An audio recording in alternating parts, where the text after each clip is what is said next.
Y esta tarde en Mega Noticias a Debate nos acompaña la doctora María Marván Laborde. María Marván es investigadora en la Universidad Nacional Autónoma de México, pertenece al Instituto de Investigaciones Jurídicas. También nos acompaña, y le agradezco, Fernando Gesto Martínez Mansur, consultor internacional en materia electoral y catedrático de la Facultad de Derecho de la UNAM.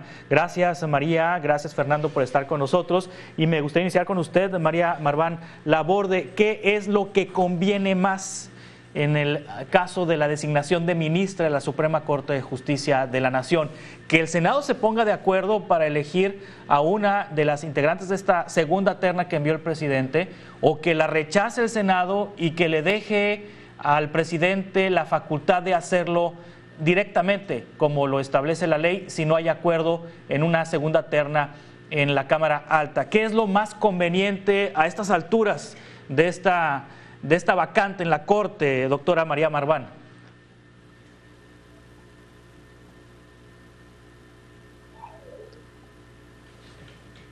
Profundamente lastimoso para la Suprema Corte de Justicia de la Nación que se haya aprobado sin mayor discusión la renuncia del exministro Saldívar. Me parece que eso en sí mismo es un agravio a la Suprema Corte de Justicia de la Nación y, por supuesto, a la República. Estando donde estamos, creo que el presidente tendrá que asumir en cualquiera de las dos vías que usted nos plantea la responsabilidad de haber enviado personas que no tienen ningún tipo de formación judicial al más alto tribunal de la República, que es un tribunal con facultades de tribunal constitucional. Sí, Fernando Ogesto, está en marcha el plan D que se ha manejado como la intención del presidente López Obrador de que en una eventual presidencia de Claudia Sheinbaum le toque también a ella proponer quien supla al ministro Aguilar en diciembre próximo, alcanzar los 4 votos anhelados por la administración actual en la Suprema Corte de Justicia para evitar que las reformas importantes que realiza esta administración o que realizará eventualmente la próxima administración sean declaradas inconstitucionales, porque pues para que una norma sea declarada inconstitucional se requieren 8 votos. Actualmente la correlación de fuerzas en la Suprema Corte de Justicia, de los 10 ministros que actualmente hay, pues 8 digamos que son independientes, 2 son a favor de la administración del presidente López Obrador, Loretta Ortiz y Yasmín Esquivel. Entrará una tercera ahora ministra afín, y en diciembre del 2024 pues ya estarán 4 afines si es que se repite la dosis. ¿Está en marcha el plan D? Pues a mí me parece que es un plan general A, B, C, D, los que querramos decirles. Es un plan general que se lleva fraguando desde hace unos años, en donde hay un debilitamiento a las instituciones, y el Poder Judicial es uno de los principales enemigos públicos del presidente de la República y que ha sufrido los mayores embates. Ya cuando empezamos a hacer cálculos, Juan Carlos, sobre si hay 2 votos oficialistas, si hay 3 votos, quiere decir que la cosa viene mal. ¿Por qué? Porque lo que debe de pasar en estos tribunales, como dice la doctora Marván, tribunales constitucionales, una Suprema Corte, la máxima autoridad jurisdiccional del país, es que los votos sean basados en derecho, en la Constitución, y no en ideales políticos. Entonces, cuando se eligen a perfiles que no cumplen con la idoneidad para ser jueces constitucionales, el riesgo que las ideologías políticas o los favores políticos se puedan cobrar con asuntos jurisdiccionales. Entonces, ya desde ahí me parece que cuando empezamos a hacer cálculos ya hay un debilitamiento a la institución. Lo que debería pasar es que las ternas, ¿no?, tanto las que ya se nombraron, la ministra Loretta, la ministra Yasmín, como en su momento también la ministra Ríos Fajard, el ministro González Alcántara, que realmente han hecho su trabajo como jueces constitucionales, eso es lo que debería dar tranquilidad a cualquiera. ¿Por qué? Porque si tenemos perfiles como González Alcántara, como Ríos Fajard, que se han tomado su papel en serio, entonces estamos protegiendo a la Suprema Corte de Justicia como Tribunal de Constitucionalidad y eligiendo a los jueces constitucionales de verdad. con las ternas que ha enviado el presidente, sobre todo en esta última, pues me parece que sí se pone en riesgo el perfil, porque además lo ha dicho él, que siempre es más importante la lealtad que la capacidad, ¿no? Y entonces me parece que sería un plan de ir eligiendo a estos perfiles que son totalmente, podríamos decir, afines a el partido oficialista, y que en algún momento, si lograran estos 4 votos, que pudieran echar a perder todos los temas de las acciones de inconstitucionalidad, ¿no? Entonces ya es un debilitamiento desde los perfiles que se mandan en estas ternas, ¿no? Sí, María Marván, ni siquiera el perfil de María Heréndira Cruz Villegas pudiera garantizar independencia o garantizar que actuaran como Ríos Farjat y González Alcántara. Bueno, desde la visión del presidente López Obrador, Ríos Farjat y González Alcántara traicionaron al proyecto porque han sido independientes en su toma de decisiones. No así Loretta Ortiz y Yasmín Esquivel. María Heréndira Cruz Villegas sería afín a la administración de López Obrador. Esa es la apuesta de López Obrador. Me da mucho gusto compartir la mesa con Fernando Gesto y estar de acuerdo con él. Esa es la apuesta de López Obrador, porque él no quiere una Suprema Corte que defienda la Constitución. En México nos costó muchos años construir algo que es lo más parecido a un tribunal constitucional. Realmente no es sino hasta 1995 que se le dan facultades de tribunal constitucional, y justamente lo que se trata en ese momento es que haya un tribunal que pueda tomar decisiones con relación a la Constitución. La candidata Heréndira parece ser que conoce de leyes y parece ser que conoce la Constitución. El problema va a ser que ella crea que su misión es llegar a defender al proyecto de López Obrador. Es difícil pensar desde ahora, porque no tiene una carrera jurisdiccional, saber cuál va a ser sus grados de independencia. Como bien dice Fernando Gesto, cuando se nombró a la ministra Ríos Farjat y cuando se nombró a Alcántara, pues el presidente en realidad esperaba su misión, pero su conocimiento, no solo de la Constitución, sino además del trabajo tan fuerte y tan honorable que tiene un tribunal constitucional, los llevó a saberse poseedores de esos grados de independencia y actuar en consecuencia. No tenemos por qué descalificar de entrada a Heréndira López, pero sí tenemos que preocuparnos que ella crea que llega como un favor presidencial y de Morena para convalidar lo inconvalidable. Y lo inconvalidable no es el proyecto de la 4T, sino son los aspectos del proyecto en donde se contraviene a la Constitución. Sí, Fernando, tal vez esta conversación que estamos sosteniendo en este momento resulte ociosa, porque quizá Morena y sus aliados obtengan la mayoría calificada en la Cámara de Diputados y en el Senado de la República en las elecciones de junio del próximo año, y en septiembre pues el presidente se eche al plato a la Suprema Corte como la conocemos actualmente, el plan C.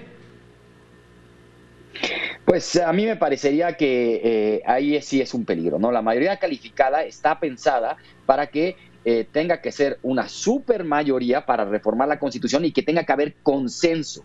Y entonces la propia Constitución se protege, es una Constitución rígida, para que no se necesite con una mayoría simple.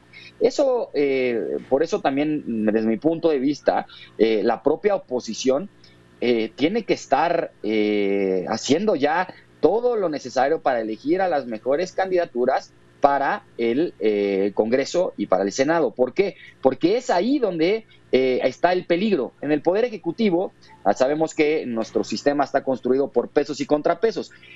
Las mayorías calificadas que se necesitan para una reforma constitucional es un contrapeso que nuestra Constitución tiene para que tenga que haber consenso. En una democracia se necesita que todas las voces sean escuchadas.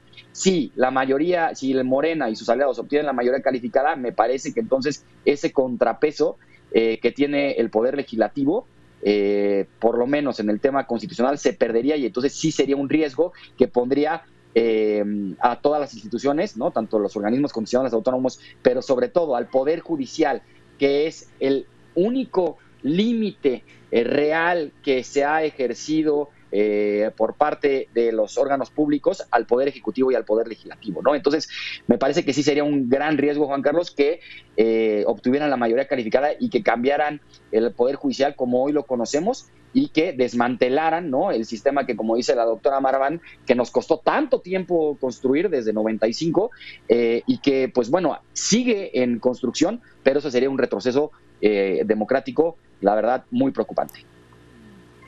De hecho, el presidente ayer manifestó que enviaría en febrero esta iniciativa de reforma al Poder Judicial, o las reformas que pretende también en lo electoral, que las enviaría en el mes de febrero, y se da en un contexto político muy particular, doctora María Marván, el rompimiento de MC con PRI, PAN y PRD en las cámaras. Este bloque opositor ya no cuenta con MC. MC está dolido, a decir de Dante Delgado, por el trato que le dieron a su precandidato presidencial PAN, PRI, PRD en Nuevo León, y ya se habla de una bancada fosforena, así se le ha dicho, fosfo por el naranja, Irena por Morena, y aunque en la Cámara de Diputados Morena, PT, Verde y MC no tienen los votos para cambiar la Constitución, en el Senado sí los alcanzarían en caso de que haya una unión de MC. ¿Ve posible un escenario antes de las elecciones de cambio a la Constitución para reformar el Poder Judicial? A ver, yo creo que hay que ver dos cosas. Ciertamente se abre una posibilidad ante el no saber cuál va a ser el voto de MC. Hay que reconocer también que Clemente Castañeda, de Movimiento Ciudadano Jalisciense, ha dicho que no es así, que no le van a votar todo a el presidente como él quiera, pero yo creo que aquí tenemos que reflexionar en otra cuestión que es muy importante, y esta va a ser el caballo de Troya del propio Morena, del propio presidente, para meterse a la discusión de la campaña electoral. Me parece sumamente sorprendente la esquizofrenia de Morena de tener por un lado al presidente amenazando al Poder Judicial en algo que hay que reconocerlo, no es más que el manual del populista autoritario, desbaratar los contrapesos, y por otro lado a la Sheinbaum haciendo todo el esfuerzo posible por llamar científicos y moderados a su campaña, como diciendo: ustedes no se preocupen, mi gobierno va a ser diferente al de López Obrador. Esto nos va a llevar a una tensión, por decirlo menos, extraña en todo el proceso de campaña, pero le está abriendo la puerta a López Obrador para convertirse él en la figura central de la campaña electoral. Yo espero, junto con Fernando Gesto, y creo que muchas gentes en México, que realmente podamos elegir entre todos una Cámara plural que pueda funcionar como contrapeso a quien sea la presidenta. Lo mismo si es Xóchitl Gálvez que si es la Sheinbaum.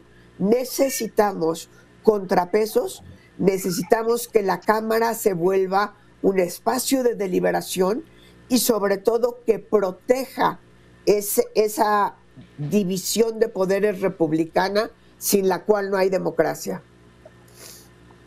Sí, bueno, María, ahorita cita el equipo que integró Claudia Sheinbaum, el equipo asesor para construir el proyecto de gobierno rumbo a 2024.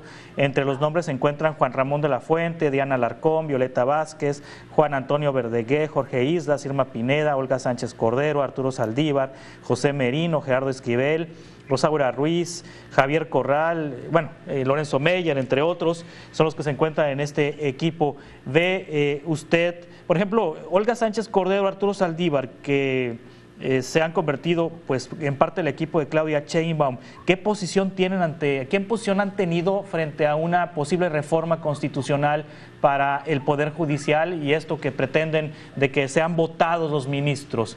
¿Cuáles son sus posiciones, María? A ver, yo creo que por sus actuaciones, por su forma de actuar en los últimos años, tanto Arturo Saldívar como Olga Sánchez Cordero han perdido todo respeto como jueces constitucionales. Se han plegado de tal manera a la voluntad del presidente que han avalado cuestiones que son realmente impresentables. Ya lo decía yo al principio, a Arturo Saldívar nunca se le debió de haber dado la licencia. A ver, que me digan en qué país una razón grave es el aburrimiento del señor. Es una falta de respeto a la República.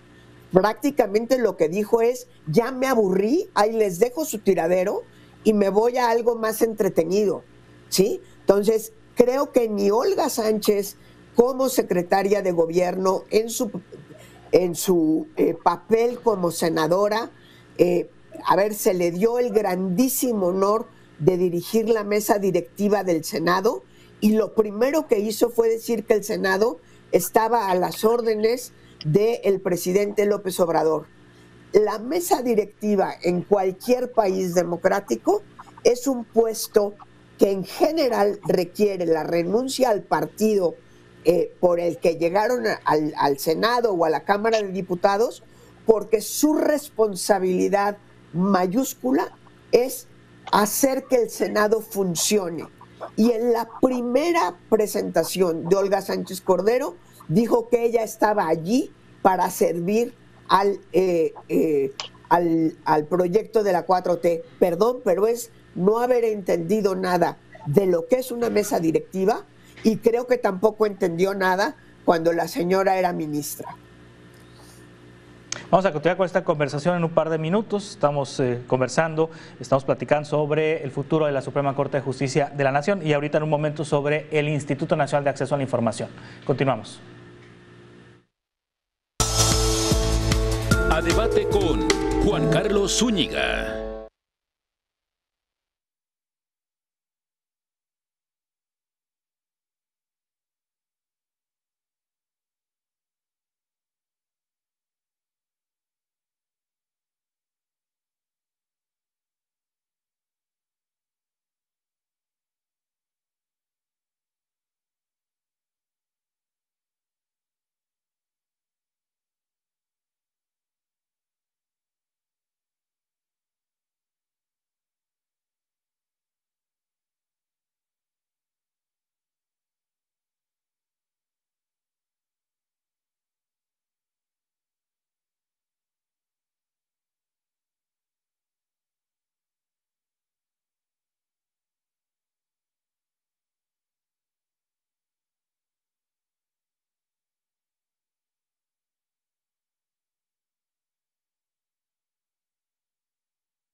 A debate con Juan Carlos Zúñiga.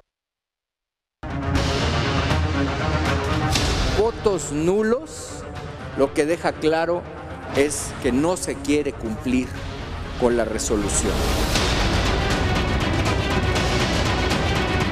¿Qué hacemos si unos senadores y senadoras no quieren cumplir su obligación constitucional? O sea, la Constitución atribuye facultades y al Senado le dicen, tú eres el encargado de nombrar a los integrantes del INAI, y el INAI es el encargado de garantizar el acceso a información y transparencia. Si lo dejas sin nombrar, no funciona, pues. Nos resulta fundamental evitar interferencias políticas.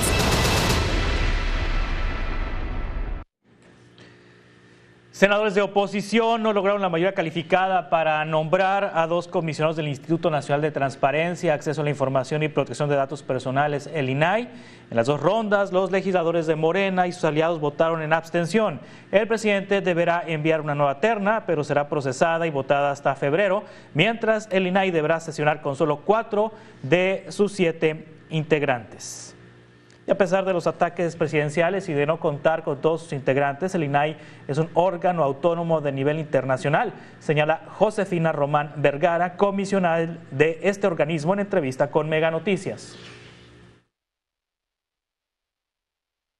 Hoy nosotros, de manera inédita, hoy el INAI como Estado mexicano presidimos diferentes redes internacionales, la red de transparencia RTA, la conferencia de comisionados de transparencia, la red por la integridad. Presidimos la Red Iberoamericana de Protección de Datos Personales y la más grande en el mundo, que es la Asamblea Global de la Privacidad. Esta última agrupa a casi 200 autoridades de todo el mundo. A través de estas redes internacionales hemos recibido respaldos oficiales de la labor que venimos desempeñando. Continuamos con la conversación. Fernando Gesto Martínez Mansur, María Marván Laborde. Fernando, antes de entrar al tema del INAI, con respecto al equipo nombrado por Claudia Sheinbaum, ¿hay señales de que Claudia se modere frente a las posiciones del presidente López Obrador en el tema, particularmente de la Corte? Pues sus principales asesores en el tema judicial van a ser Arturo Saldívar y la exministra Olga Sánchez Cordero. Entonces, en ese sentido, pues como ya lo dijo la doctora Marván, pues no podemos decir que se va a moderar. Al contrario, ¿no? Sabemos que el ministro Saldívar fue de los principales impulsores de la reforma al Poder Judicial en este sexenio, que él dice que hizo la reforma al Poder Judicial, pero esa reforma no fue suficiente para él, que se salió de la Suprema Corte de Justicia y que ahora, desde la campaña de Claudia Sheinbaum, va a ser de los líderes en la nueva estructura o la nueva reforma del Poder Judicial. Entonces, a mí todavía, la verdad, no lo veo como que pueda ser sino que puedo ver que desde adentro, porque si alguien conoce el poder, la Suprema Corte de Justicia, es Arturo Saldívar, que ya fue presidente, y la ministra Olga Sánchez Cordero, y con conocimiento de causa pueden hacer reformas que sean regresivas para el Poder Judicial. Entonces, me parece que no, que el riesgo ahí sigue y que ahora, teniendo a estos 2 personajes como sus principales asesores en temas del Poder Judicial, pues se puede hacer una reforma mucho más estructurada y entonces que pueda ser más dañina para el Poder Judicial. Sí, ahora vamos al tema del Instituto de Transparencia. Se había manejado esta semana sobre la posibilidad de que las bancadas en el Senado llegaran a acuerdos para que, por un lado, pudieran sacar los nombramientos pendientes del INAI y, por otro, el de ministra de la Suprema Corte de Justicia. Me imagino yo que intercambio de cartitas entre la oposición y Morena, es decir, te acepto tus perfiles que apoyas para el INAI, pero acéptame mi perfil para la Suprema Corte. Pero bueno, sigue atorado el nombramiento en el Instituto de Transparencia. ¿Ahí qué podemos esperar, Fernando? Pues a mí me parece que ha sido clara tanto la posición del presidente de la República como la posición del Senado, que no quiere, de la mayoría, ¿no?, del partido de gobierno y de sus aliados, que no quieren realmente negociar o que no quieren nombrar a comisionados del INAI. ¿Por qué? porque les es incómodo, ¿no? Siempre los organismos constitucionales autónomos y más un organismo que está encargado de la transparencia y de la rendición de cuentas y del derecho al acceso a la información, pues le es incómodo al gobierno en turno y por lo tanto me parece que no le veo tan buenas esperanzas de que haya nuevos comisionados, que tendría que ser antes del 15 de diciembre. Podríamos decir que fue una simulación lo que hicieron esta semana en el Senado. ¿Por qué? Porque simularon a que iban a cumplir con la sentencia de la Suprema Corte de nombrar, pero no se lograron los consensos y hubo votos nulos que impidieron que hubiera mayoría calificada. A ver, en una democracia y en un órgano legislativo, pues siempre debe de haber negociaciones desde el punto de vista de los nombramientos. Eso no me parecería extraño, así ha sido, pero lo importante es que los perfiles sean los idóneos y que realmente haya un consenso en estos nombramientos, ¿no? Pero me parece que más allá de los consensos, Morena y sus aliados no quieren que se nombren comisionados, siga pues funcionando el INAI así, incompleto. Sí, María Marván, para poner en contexto a la audiencia, recuérdenos cuántos comisionados faltan en el Pleno del INAI.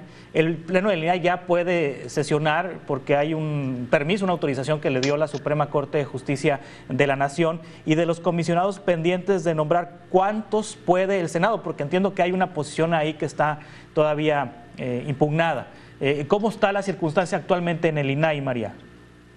A ver, la Constitución dice que deberían de ser 7 comisionados, salieron 3 sí, porque acabaron sus periodos, que como bien dices, hoy una postura está impugnada, pero sí podría el Senado nombrar a 2 comisionados en caso de que hubiera voluntad política de llegar a un acuerdo.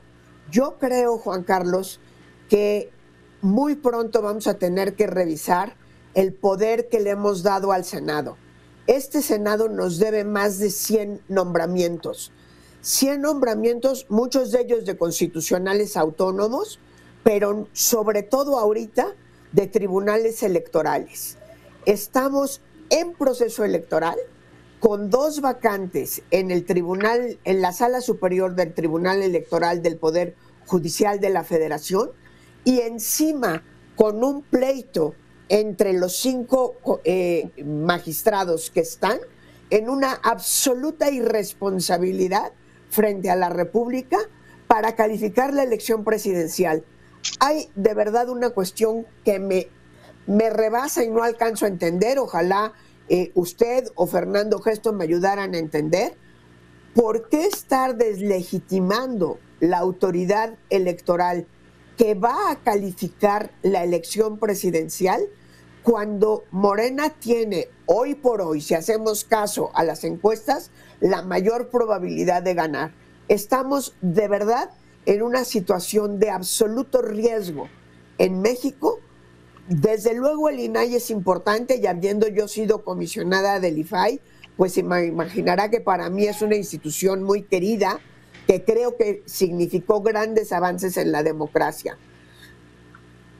No quiero decir que sí, sin claro, el INAI no nos pasa nada. Desde luego que nos pasa y desde luego que es un retroceso.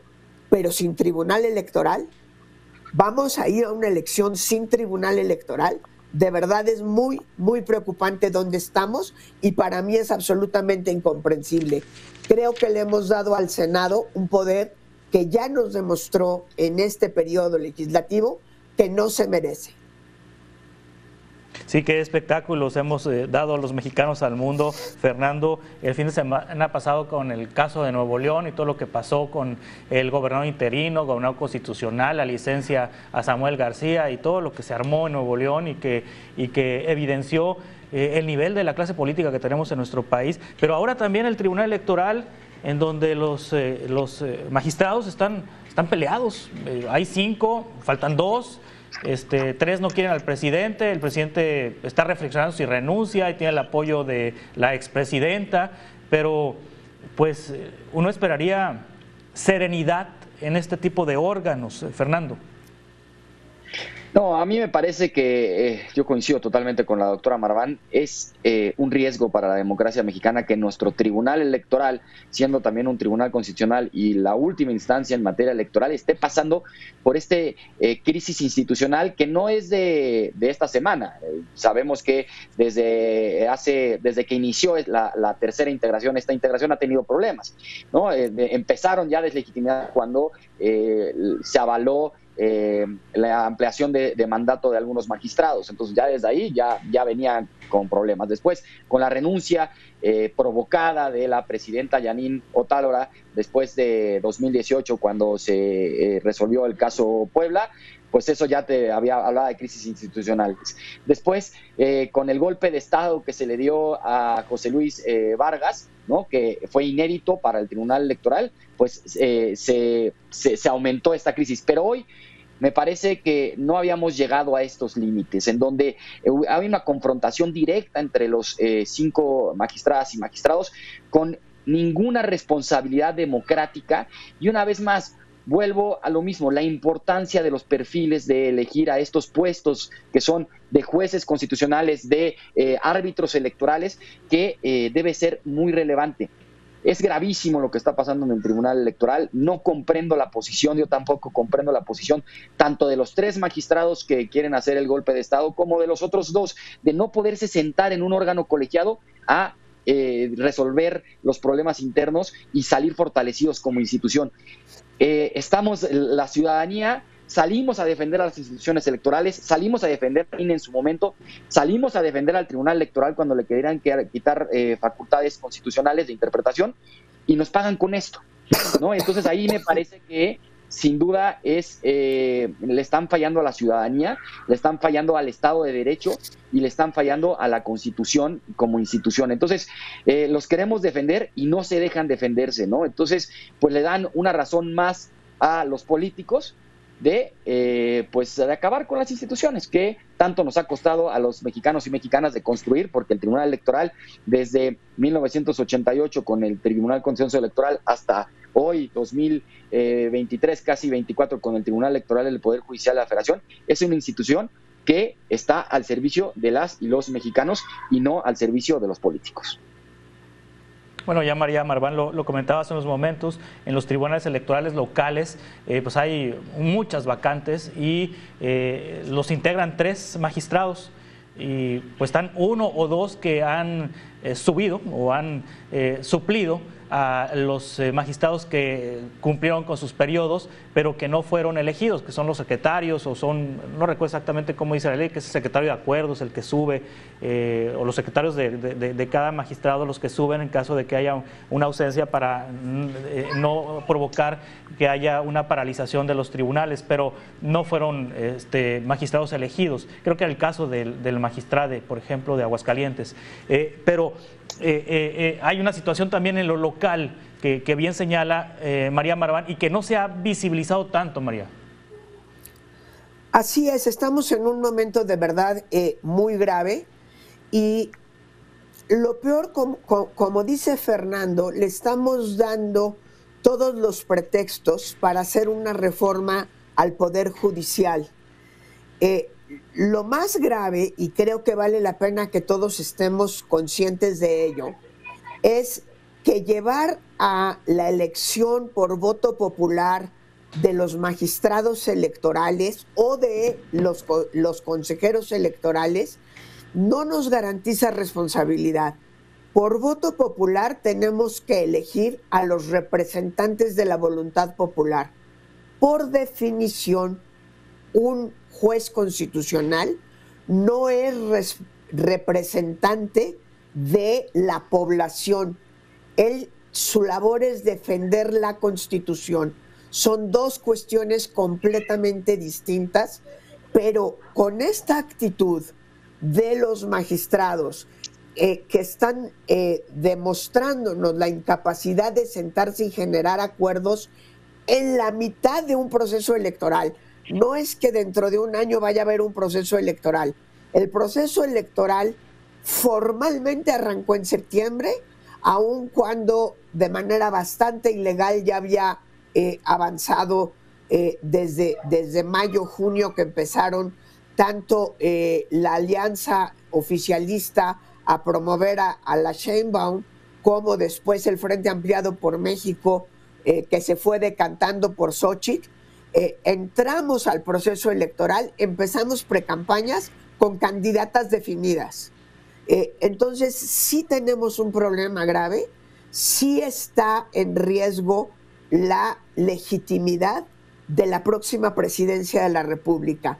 Ahí es donde de verdad me hago cruces y no alcanzo a entender qué está apostando a ganar Morena para deslegitimar a quien tiene hoy por hoy, según las encuestas, las mayores posibilidades de asumir la presidencia. No lo entiendo. Vamos a continuar con esta conversación en un par de minutos en Mega Noticias de Debate. A debate con Juan Carlos Zúñiga.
A debate con Juan Carlos Zúñiga.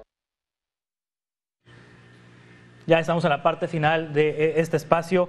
A manera de conclusión, Fernando Ogesto, ¿cómo comunicar esto a la sociedad mexicana? Es bien complicado que se entienda el papel de la Corte. De hecho, hay personas que confunden Poder Judicial con Policía Judicial, por ejemplo.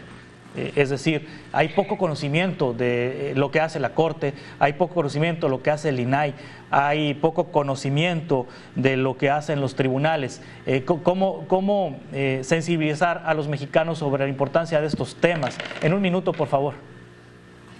Sí, a mí me parece, Juan Carlos, que la ciudadanía tiene que saber de las propias instituciones lo que hacen, ¿no? Y entonces es un trabajo de las instituciones de hacerle ver a la ciudadanía lo que hace, pero también los medios de comunicación, las organizaciones de la sociedad civil, tienen que alertar a la ciudadanía del riesgo que puede pasar del debilitamiento institucional. Me parece que estamos en el momento más riesgoso del sexenio, en el sentido de que hay un debilitamiento institucional que viene de distintas partes, desde el golpeteo del Poder Ejecutivo hasta llevarlo a iniciativas de ley, pero también con la falta de nombramientos o los nombramientos partidistas que se pueden hacer en estas instituciones. Si el Poder Judicial y los organismos constitucionales autónomos son cooptados por el Poder Ejecutivo o el Poder Político, podríamos decir que entonces no podríamos hablar de vivir realmente en una democracia, sino que viviríamos en podríamos decir, en un gobierno totalitario sin límites. El Poder Judicial y los órganos constitucionales autónomos tienen como principal función limitar al poder. Si los debilitamos, entonces quitamos límites al poder. Por eso es importante que le alertemos a la ciudadanía sobre esto en mesas como esta. Muchísimas gracias, Juan Carlos. Sí, ¿de qué manera, María Marván, se puede alertar a la ciudadanía? En un minuto, por favor, doctora. Estoy absolutamente de acuerdo con Fernando. Creo que lo que necesitamos es hacer consciente a la ciudadanía de que no hay república democrática sin contrapesos. El Congreso tiene que ser un contrapeso. Tenemos que recuperar un Congreso plural. La Suprema Corte de Justicia de la Nación tiene que ser fuerte. Probablemente requiera reformas, no lo dudo, el Poder Judicial, pero no estas reformas y desde luego no a través del voto popular al juez Tribunal Constitucional. No existe un solo país en donde el Tribunal Constitucional sea elegido por el voto popular, porque su función no es representar a la ciudadanía, es defender la Constitución. Creo que nos hace falta mucha pedagogía de parte de las instituciones para darles a entender a los ciudadanos y las ciudadanas cuán importante es tener contrapesos. Un poder ilimitado se llama autoritarismo, se llama dictadura y no queremos caminar hacia allá. Gracias, doctora María Marván. Gracias, Fernando Gesto, por estar con nosotros, consultor internacional en materia electoral y catedrático de la Facultad de Derecho de la UNAM. María Marván, investigadora del Instituto de Investigaciones Jurídicas de la UNAM. Estamos en contacto para futuros encuentros y conversaciones. Feliz fin de semana. Gracias y muy buenas tardes.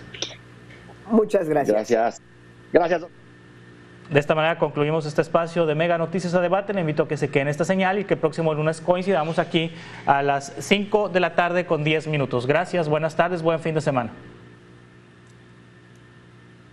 Descubre México. San José del Cabo. Qué mejor que empezar el recorrido en el corazón de esta ciudad. La encantadora explanada principal Plaza Mijares, conocida como Plaza de Armas. Los mercados locales ofrecen diferentes artesanías como pinturas, esculturas, dulces típicos y joyería. Conéctate con la flora y fauna que reina en El Estero. Con 300 años de existencia, este oasis de belleza y color está protegido, ya que es el desarrollo natural de las especies que lo habitan y solo se puede acceder mediante tours. No puedes perderte de la marina. Ofrece recorridos en velero para observar el atardecer, practicar snorkel y contemplar